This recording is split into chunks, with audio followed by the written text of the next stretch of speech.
দুইটা কি কি? পাসপোর্ট আর ভিসা। যদি না হয় গুলি খাইতে হবে, জেল খাটতে হবে।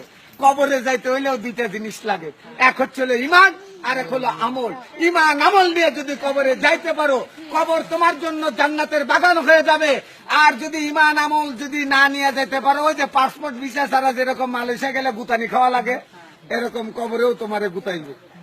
ভাইরা আমার, আল্লাহ রব্বুল আলামিন বলেছেন, যে ব্যক্তি আমার হুকুম মানে না, আমার হাবিবের তরিকায় চলে না, সেই ব্যক্তি মানুষ নামের কি? মানুষ নামের কলঙ্ক। এটা কোন জায়গায় লেখা আছে? কোরআনে, হাদিসে। এটা একটা বইয়ের মধ্যে লেখা আছে, কিন্তু এই ধরনের উক্তি যুক্তি কোন কোরআনের মধ্যে নাই।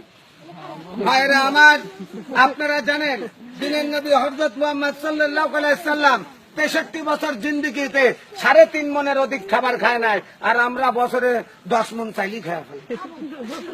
ভাইরা আমার, আমি শুধু একটি কথা বলতে চাই আপনাদের। সেই কথাটা হলো, মা বোন সবার আছে, স্ত্রী সন্তান সবার আছে, পিতা মাতা সবার আছে। ভাই, আমি মক্কা মদিনার ইমাম সাহেব, কিন্তু আমি মায়ের কথা শুনি না, মাকে কষ্ট দেই। আমার ইমাম সাহেবের কোনো দাম নাই, জান্নাত নাই। আজকালকার পোলাপান ১৬-১৭ বছর বয়সে বিয়ে করার জন্য পাগল হয়ে যায়। মা বিয়ে করে দেওয়ার সাথে সাথে সকিনা আর ফুলবানু পাইয়া মা বাবারে বুঝা যায়, শ্বশুর হয়ে যায় আব্বাজান, শাশুড়ি হয়ে যায় আম্মাজান, আর বাপ মা হয়ে যায় চাকর চাকরান। ভাইরা আমার, যারা মায়ের সঙ্গে খারাপ ব্যবহার করছেন, তারা আজকে মায়ের পা ধরে মাপ চান। যদি মা জীবিত না থাকে, মার বয়সী মহিলাদেরকে সম্মান করেন, মহিলাদের সাথে ভালো ব্যবহার করেন, তাদের খাওয়ান, তাদেরকে দাওয়াত করেন, তাদের জন্য দোয়া কালাম করেন, এটা মা বাপ পাবে।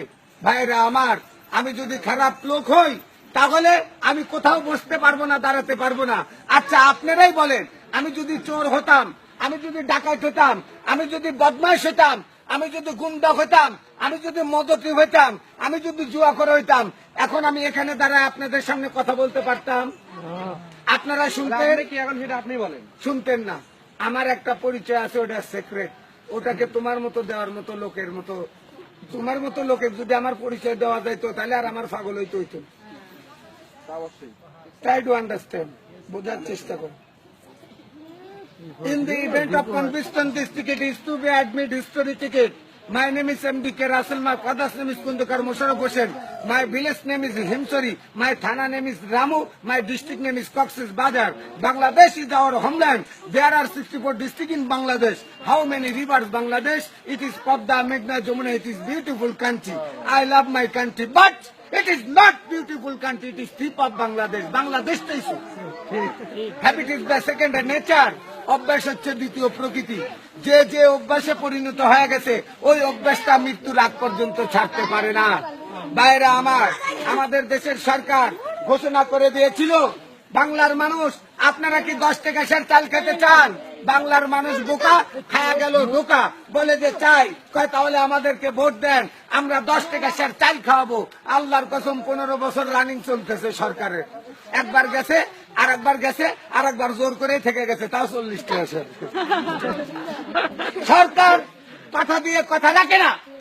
আমি আপনাকে কথা দিয়ে কথা রাখি না, আপনি ওনাকে কথা দিয়ে কথা রাখেন না, কিন্তু আল্লাহ যে কথা বলে সে কথা রাখে কিনা ভাই?